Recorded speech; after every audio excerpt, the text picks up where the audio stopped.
ආයිබෝවන් අද අපි ඔබට ඉදිරිපත් කිරීමට බලාපොරොත්තු වන්නේ වර්තමාන ශ්‍රී ලංකාවේ භාවිතා වන රුපියල් 500 නෝට්ටුව පිළිබඳවයි. මෙම නෝට්ටුවත් 2010 වසරේදී නිකුත් කරන ලද 11 වන මුදල් නෝට්ටු කාණ්ඩයේ තේමාව යටතේ නිකුත් කර මුදල් නෝට්ටුවක් වේ.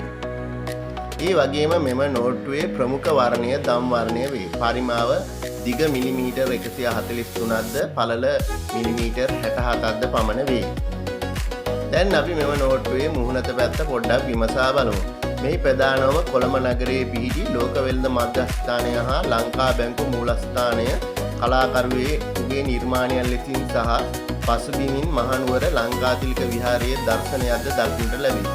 නෝට්ටුවේ දකුණු පසට වන්නට ශ්‍රී ලංකා අලුතිරවා නැමැති පක්ෂියා සහ නෝට්ටුවේ වම්පස පහළ එළනීල පරමයා නැමැති සමනලයාද දක්නට ලැබේ.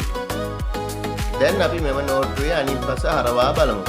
එහි මූලිකම නෝට්ටුව සිරස්ව අල්ලා බැලූ විට පහතරට දෙවොල් මඩු නැටුම් සම්ප්‍රදායට අයත් තෙල්මේ නැටුමේ යෙදෙන ශිල්පියෙක් සහ යක්බෙර වාදන ශිල්පියෙක් ද දකුණු ඉහළ කෙරවලේ පත්මනිදි මුරගලක් සහ දකුණු පස දිගට දීත්ව ලියවැලක්ද දක්නට ලැබේ.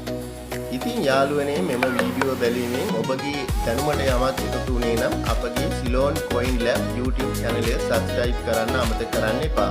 ඒ වගේම මෙවන් වටිනා වීඩියෝකින් නැවත හමු වීමේ බලාපොරොත්තුවෙන් මම අද ඔබේ සමු ගන්නවා. ඔබට ජය.